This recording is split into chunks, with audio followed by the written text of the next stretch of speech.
Hello everyone, welcome to the my channel unique study.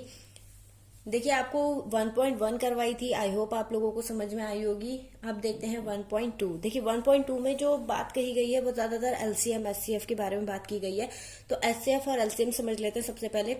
देखिए HCF क्या होता है, जब हम किसी भी संख्या का सबसे पहले समझते हैं कि अभाज्य गुणनखंड क्या होते हैं। जब हम किसी भी संख्या का एचसीएफ या फिर एलसीएम फाइंड करने के लिए सबसे पहले हमें उसके गुणनखंड करने होंगे। तो गुणनखंड वो होते हैं जो किसी और संख्या से ना कटे। मतलब इतने छोटे छोटे अभाज्य गुणनखंड का मतलब ये है कि हम किसी और इतने छोटे छोटे टुकड़े करने हैं उसके कि वो किसी और संख्या से ना कटे। उन संख्याओं में हमें उसे ब्रेक करना है। तो कैसे ब्रेक करेंगे, जैसे कि हम अगर 16 को लें, ठीक है, इसके अभाज्य गुणनखंड करने हैं तो कैसे करेंगे। 2 8 16, 2 चौक 8, 2 दूनी 4, 2 एकम 2। तो ये 2 जो है ये किसी और संख्या से नहीं कटेगा। यह अभाज्य गुणनखंड हो गया। तो हम इसे लिख सकते हैं 2 की पावर 4। ठीक, इसी टाइप से हमें क्वेश्चन करना है। अब देखिए इसमें एक रूल भी अप्लाई है। एचसीएफ क्या होता है, सबसे पहले एचसीएफ देख लेते हैं। तो एचसीएफ होता है जो दो संख्याएं आ रही हों। जैसे हमने यहां पे ले लिया, मान लिया यहाँ पे हमने 12 ले लिया। ठीक, अब इसको ब्रेक करेंगे तो 2 छिंग 12, 2 तिया 6, 3 एकम 3। अब इसके गुणनखंड क्या आ गए, 2 की पावर 2 इंटू 3। अब एचसीएफ क्या होता है, एचसीएफ होता है जो दोनों में कॉमन आ रहा हो। जैसे इसमें 2 आ रहा है, इसमें भी 2 आ रहा है। अब 2 इसमें कितनी बार आ रहा है, 2 बार। तो हम इसमें से भी सिर्फ 2 बार ही लेंगे, मतलब पेयर बनाएंगे। ठीक, इसके दो दोनों में आ रहा है 2। कितनी बार आ रहा है, 2 बार। तो बस वही लिखेंगे, यानी 2 इंटू 2। इसका एचसीएफ कितना हो जाएगा, 4। अब एलसीएम क्या होता है, एलसीएम होता है जो चीज कॉमन आ रही है उसे तो एक बार, यानी जो डबल डबल आ रही है, दोनों संख्याओं में आ रही है कॉमन, उसे तो एक ही बार लिखेंगे। और जो कॉमन नहीं भी आ रही है उसे भी लिखेंगे। जैसे इसमें 2 तो कॉमन आ रहा था, तो उसे तो हम एक बार ही लिखेंगे। ठीक, बचा क्या, पहले इसे देख लेते। ये 2 तो हम लिख चुके, ठीक है। इसकी जो 2 बचे हैं इसको भी लिखेंगे। और इसमें हम ये वाला 2 लिख चुके हैं। मतलब जो कॉमन, मैंने कहा जब डबल आता है, दोनों संख्याओं में कॉमन होता है, वो एक ही बार लिखना है। और जो कॉमन नहीं आ रहा है उसे भी लिखना है। तो इसमें क्या नहीं आ रहा है, 3 नहीं आ रहा, तो 3 को भी हम मल्टीप्लाई में लिख देंगे। अब यहाँ पे इसकी मल्टीप्लाई करेंगे, 2 दूनी 4, 4 दूनी 8, 8 दूनी 16, 16 तिया 48। तो एलसीएम कितना हो जाएगा, 48। अब देखिए एक होता है रूल कि जब हम एचसीएफ और एलसीएम की गुणा करते हैं तो जो हमारी दो संख्याएं होती हैं उनके गुणनफल के बराबर होता है। यहां पर हम लिख सकते हैं पहली संख्या इंटू दूसरी संख्या बराबर एचसीएफ इंटू एलसीएम। ये चीज आपको याद रखनी है, ठीक है। अब ये अप्लाई भी करके दिखा देते हैं, क्योंकि हमने दो संख्याएं भी ले रखी हैं और हमारा एचसीएफ और एलसीएम भी निकला हुआ है।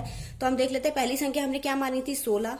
16 की गुणा करेंगे किससे, दूसरी संख्या से, 12 से। और एचसीएफ हमारा कितना आया था, 4। और एलसीएम कितना आया है, 48। जब हम इनकी मल्टीप्लाई करेंगे तो ये दोनों इक्वल आएंगे। देखिए 12 छिंग 72 का 2 हासिल लगा 7, 12 एकम 12 और 7 192 हो जाएगा। अब यहाँ पे जब हम मल्टीप्लाई करेंगे, 4 अट्ठे 32 का 2 हासिल लगा 3, 4 तिया 12। अब 4 चौक 16, 16 और 3 19। तो ये चीज आपको ध्यान रखनी है कि जब हम किसी भी दो संख्याओं का गुणा करते हैं और उनके एचसीएफ और एलसीएफ का गुणा करते हैं तो दोनों इक्वल आते हैं। चलिए अब एक्सरसाइज देखते हैं।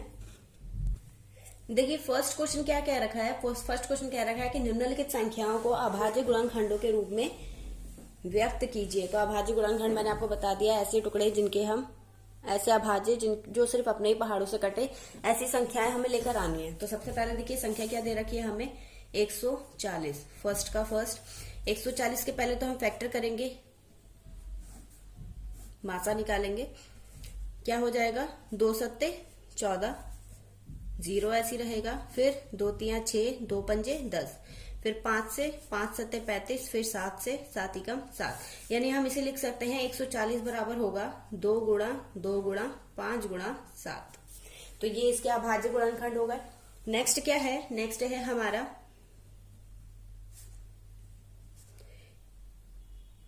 156। ठीक है, 156 के भी हम गुणनखंड करेंगे।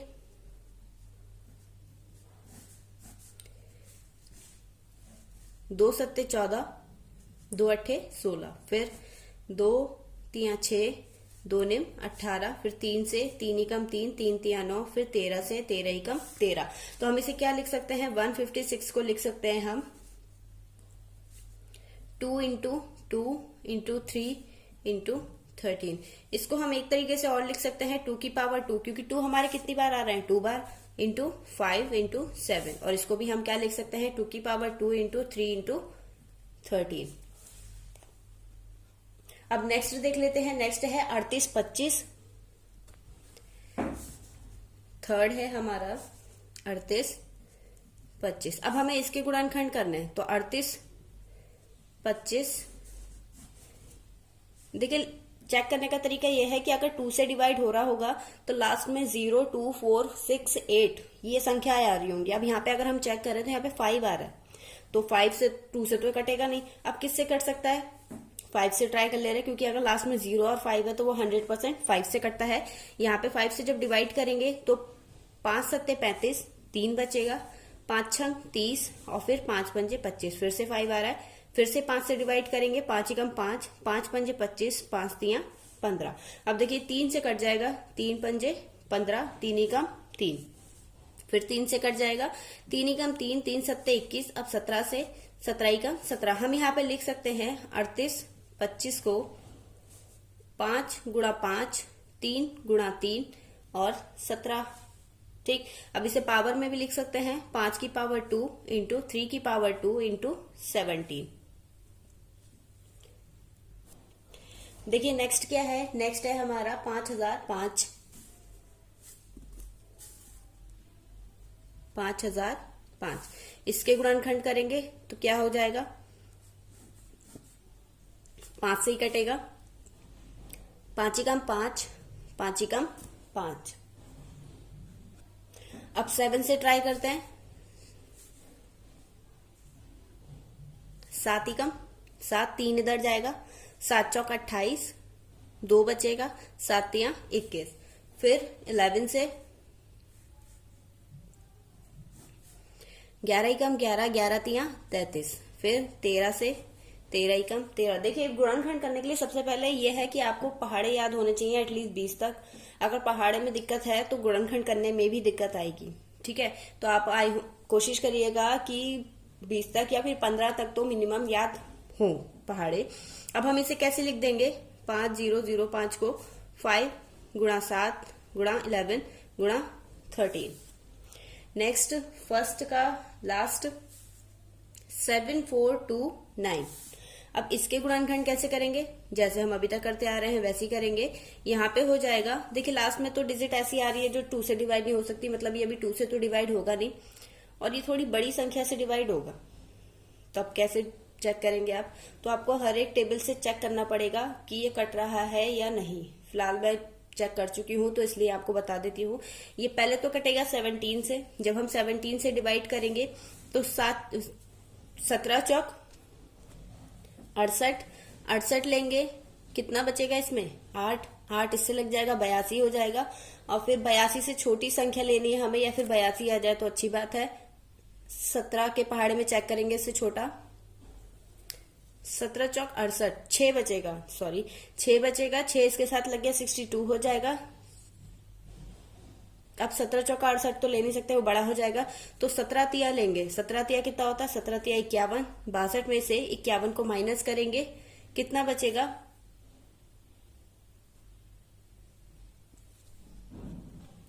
62 में से जब हम 51 को माइनस करेंगे तो बचेगा हमारा 11, 11 9 के साथ लग जाएगा 119 हो जाएगा, फिर 11 17 सत्ते 119। ठीक है, अब किससे कटेगा ये, अब 19 से ट्राई कर लेते हैं। 19 दूनी 38, 38 जाएगा, कितना बचेगा 5, 5 इससे लग जाएगा, 19 तिया 57। अब देखिए 23 तो किसी और से कटेगा नहीं, अपने ही पहाड़ से कटेगा, 23 एकम 30। ये तो ये सारी अभाज्य संख्याएं हैं जो सिर्फ अपने ही टेबल से कटती हैं, किसी और टेबल से नहीं कटती हैं। तो हम इसे लिख सकते हैं 7429 इज इक्वल टू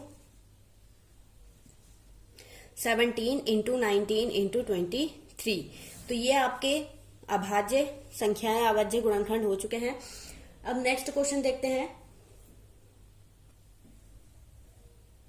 देखिए सेकंड क्वेश्चन क्या है। सेकंड क्वेश्चन है पूर्णांकों के निम्नलिखित युग्मों के एचसीएफ और एलसीएम फाइंड कीजिए, ज्ञात करो तथा उनकी जांच करो कि दोनों संख्याओं के गुणनफल उनके एचसीएफ एलसीएम के गुणनफल के बराबर है। तो देखिए एचसीएफ और एलसीएम मैं स्टार्टिंग में बता चुकी हूं। सबसे पहले तो इनके गुणनखंड करेंगे, क्या हो जाएगा 26। जब 26 के गुणनखंड करेंगे तो 2 ई कम 2, 2 3 6, फिर 13 से कटेगा 13 ई कम 13। ठीक है। अब ऐसे ही 91 के करेंगे, 7 से काटेंगे, 7 ई कम 7, 7 3 21, फिर 13 से 13 ई कम 13। अब देखिए इसके गुणनखंड तो हमें मिल गए। 26 का कितना हो गया 2 इंटू 13, और 91 का कितना हो गया 7 इंटू 13। एचसीएफ कैसे निकालेंगे। एचसीएफ मैंने आपको बताया था कि जो दोनों संख्याओं में कॉमन हो वो हम लिखते हैं सिर्फ एक बार। तो यहाँ पे देखिए कॉमन क्या आ रहा है, हमारा कॉमन आ रहा है ये। ठीक है, तो यहां पर लिखेंगे 13। अब एलसीएम क्या हो जाएगा, जो कॉमन आ रहा है उसे तो एक ही बार लिखना है, और जो कॉमन नहीं आ रहा है उन सबको भी लिखना है। इनकी मल्टीप्लाई कर लीजिए, ये तो 13 ही आएगा। इसकी मल्टीप्लाई करेंगे कितना आएगा 13 दूनी 26, और 26 की जब 7 से गुणा करेंगे तो 182। ठीक है, आप मल्टीप्लाई करके देखते जाएं ताकि आपकी कैलकुलेशन भी आगे बढ़ती जाए। अब देखिए इसमें हमने एचसीएफ और एलसीएम तो फाइंड कर लिया। अब इन्होंने क्या कंडीशन दे रखी है कि इसकी जांच भी करनी है, जो मैंने आपको फॉर्मूला बताया था उसके अकॉर्डिंग। तो यहां पर लिखेंगे जांच, ठीक, दोनों संख्याओं का गुणनफल, संख्याओं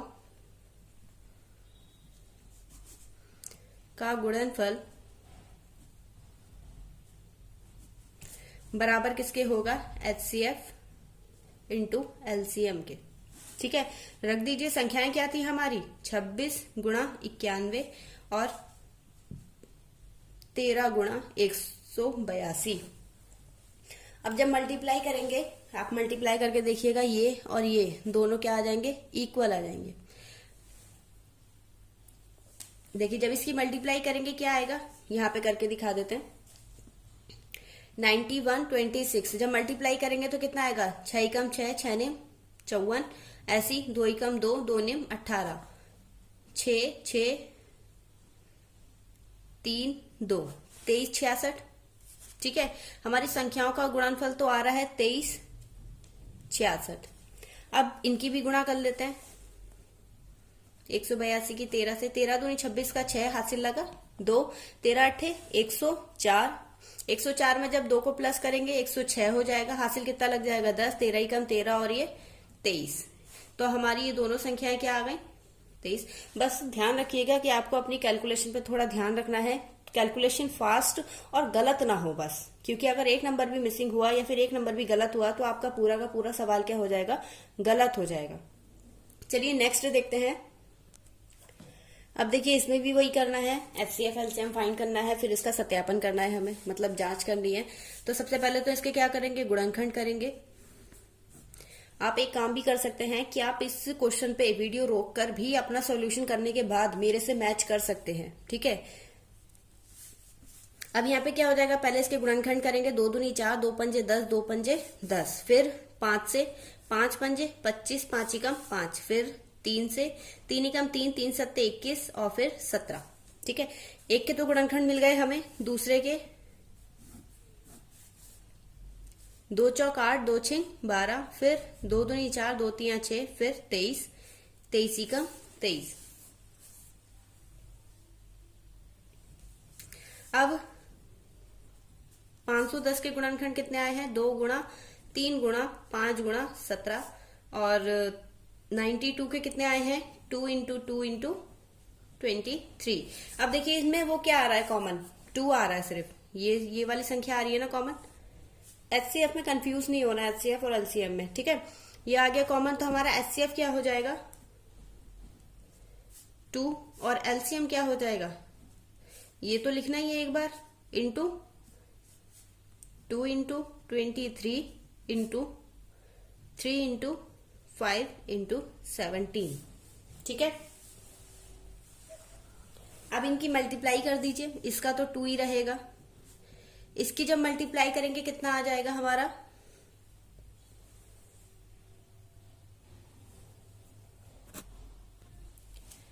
ये आ जाएगा 23460। देखिए मैंने जो नंबर लिखा है आपको बिना कैलकुलेशन दिखाए किया है, ठीक है। तो आप इसकी कैलकुलेशन करेंगे और मेरे आंसर से मैच करेंगे कि क्या मेरा आंसर सही है या नहीं, ठीक है। अब देखिए क्या करेंगे, अब हमें फाइंड करना है, यानी इसकी जांच करनी है।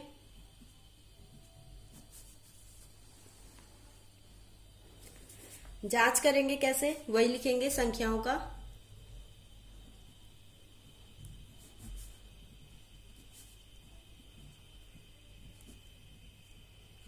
बराबर HCF इंटू LCM, ठीक है। HCF भी है, LCM भी है हमारे पास और संख्याएं भी हैं, तो कर देते हैं। यहाँ पे 510 गुणा 92 और HCF कितना हो जाएगा 2 इंटू 23460। देखिए ये वाली तो कैलकुलेशन इजी है, इसकी तो मल्टीप्लाई हम जल्दी से कर देते हैं। 2 छिंग 12 का 2, हासिल लगा 1, 2 चौक 8 और 1 9, 2 तियां 6, 2 चौक 8। तो हमारे ये भी मल्टीप्लाई करके क्या आना चाहिए, यही आना चाहिए। अब देखिए कैलकुलेशन इजी बनाने का थोड़ा सा बताती हूँ मैं आपको। जब किसी संख्या में 0 दे रखा हो तो 0 ही रहेगा, ना 0 बढ़ेगा ना 0 घटेगा। अगर जितने भी 0 है पहले वो 0 ही लिख दीजिए, ठीक। अब ये संख्या क्या होगा, 51 बन गई। बस आपकी 51 की और 92 की मल्टीप्लाई करनी है, वो कर देते हैं। यहाँ पे मल्टीप्लाई करेंगे 2 9 और फिर 5 से गुणा करेंगे तो 5 दूनी 10 का 0, हासिल लगा 1, 5 नी 45 और 1 46। कितना हो जाएगा 2964। तो देखिए कितना आ रहा है। तो अब ये जब दोनों इक्वली सिद्ध आ गए हैं, मतलब इक्वल हो गए हैं, तो हमारा ये जांच भी क्या हो गई, सिद्ध हो गई कि हाँ हमारा HCF और LCM का गुणनफल संख्याओं के गुणनफल के बराबर है। अब नेक्स्ट वाला देखते हैं। अब देखिए नेक्स्ट वाला क्या है, 336 तथा 54 का हमें HCF और LCM फाइंड करना है। सबसे पहले तो इनके गुणनखंड करेंगे, यहाँ पे 336 के और यहाँ पे किसके 54 के। जब गुणनखंड करेंगे तो क्या हो जाएगा, लास्ट में 6 आ रहा है तो हम 2 से डिवाइड कर सकते हैं। 2 एकम 2, 2 छिंग 12, 2 अट्ठे 16, फिर 2 अट्ठे 16, 2 चौक 8, फिर से 2 से 2 चौक 8, 2 दूनी 4, फिर 2 से 2 दूनी 4, 2 एकम 2, 3 से 3 सत्ते 21 और फिर 7 से 7 एकम 7, ठीक है। आपको भी अपनी कैलकुलेशन इतनी ही फास्ट करनी है, प्रैक्टिस करके। ऐसे ना समझे कि हलवा है बस मिल गया और खा लिया। अब 2 से 2 दूनी 4, 2 सत्ते 14, 3 से 3 निम 27, फिर 3 से 3 तिया 9, फिर 3 से 3 एकम 3। तो अब इनके गुणनखंड लिख देते हैं। 336 के कितने आए हैं, 2 into 2 into 2 into 2 into 3 into 7, ठीक है। और 54 के 2 इंटू 3 इंटू 3 इंटू 3, ठीक है। अब देखिए इनका HCF क्या है जो कॉमन आ रहा है, एक तो ये आ रहा है और एक 3 आ रहा है, बाकी सब अलग अलग हैं। तो यहाँ पर लिखेंगे HCF कितना हो गया हमारा 3 इंटू 2 यानी 6, और LCM कितना हो जाएगा हमारा 2 इंटू, पहले ऊपर वाला लिख लेते हैं, जो कॉमन है पहले तो वो लिख लीजिए 3। अब जो अलग है यानी ऊपर वाले की लिख लीजिए पहले 2 into 2 into 2 into 7 into 3 into 3। अब मल्टीप्लाई कर दीजिए, इनका कितना आ जाएगा। जब मल्टीप्लाई करेंगे तो कितना आएगा, यह आ जाएगा 30 24, ठीक है। अब जांच करनी है, तो जांच कैसे करेंगे, वही जो अभी तक करते आ रहे थे, संख्याओं का